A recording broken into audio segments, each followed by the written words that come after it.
చంద్రబాబు అంటే న్యాయం. న్యాయం అంటే చంద్రబాబు. అందుకే ఆయన ఏ కీలక నిర్ణయం తీసుకున్నా అన్ని వర్గాలను బెరేజు వేసుకొని సమప్రాధాన్యం ఇస్తారు.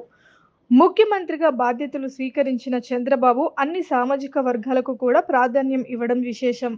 మొత్తంగా చంద్రబాబు కేబినెట్ సముచితంగా కొలువుదీరుతున్న సంకేతాలను పంపించారు. మొత్తం 24 మందితో తన మంత్రివర్గాన్ని చంద్రబాబు ఏర్పాటు చేశారు. జనసేన అధినేత పవన్ కళ్యాణ్ ఏపీ డిప్యూటీ సీఎంగా ప్రమాణ స్వీకారం చేశారు. ముఖ్యంగా గత 5 ఏళ్ల పాలనలో చోటు దక్కని కురుబ సామాజిక వర్గానికి తొలిసారి చంద్రబాబు ఛాన్స్ ఇచ్చారు.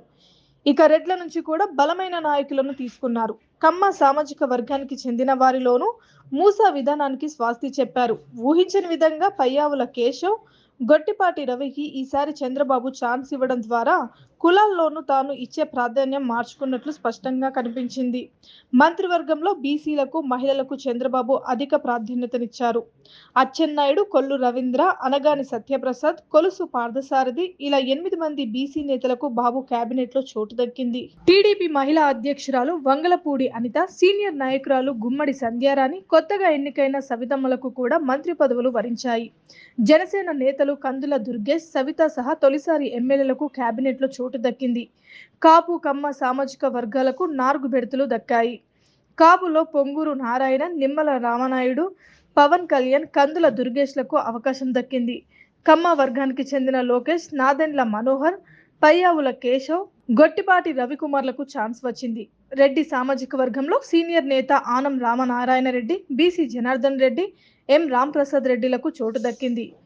ఎస్సీ కోటాలో అనిత, డోల బాల వీరాంజనేయ స్వామి, ఎస్టీ కోటాలో గుమ్మడి సంధ్యారాణి, ముస్లిం వర్గం నుంచి మాజీ మంత్రి ఎన్ఎండి ఫరూక్, ఆర్యవైశ్య వర్గం తరపున టీజీ భరత్ చోటు దక్కించుకున్నారు. అయితే రెడ్డి సామాజిక వర్గంలో ఖచ్చితంగా సీటు ఖాయమని అనుకున్న సోమిరెడ్డి చంద్రమోహన్ రెడ్డికి చంద్రబాబు ఈసారి చోటివ్వలేదు.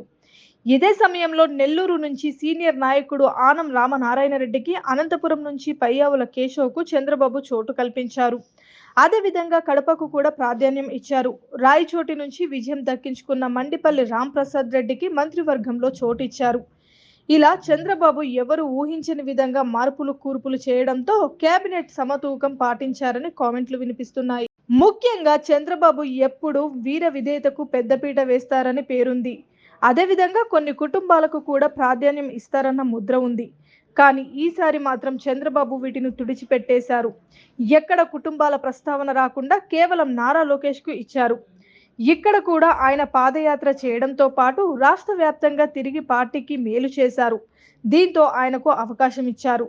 ఇక విధేయత మరియు కష్టానికి చంద్రబాబు పెద్దపీట వేశారు.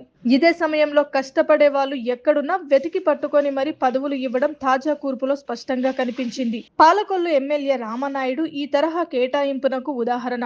అదే సమయంలో రేపల్లె ఎమ్మెల్యే అనగాని సత్యప్రసాద్ కు కూడా బీసీ కోటాలో టికెట్ ఇచ్చినా ఇక్కడ కూడా 5 ఏళ్ల కష్టం కనిపించింది. అదే సమయంలో కేవలం ఒకే సామాజిక వర్గానికి ప్రాధాన్యం ఇస్తున్నారన్న ముద్రను కూడా చంద్రబాబు తుడిచేశారు. దీంతో రాబోయే రోజుల్లో చంద్రబాబు నాయుడు పాలనలో ప్రజలు ఊహించిన దానికంటే మెరుగైన పాలన ఉంటుందనే చర్చ జరుగుతుంది.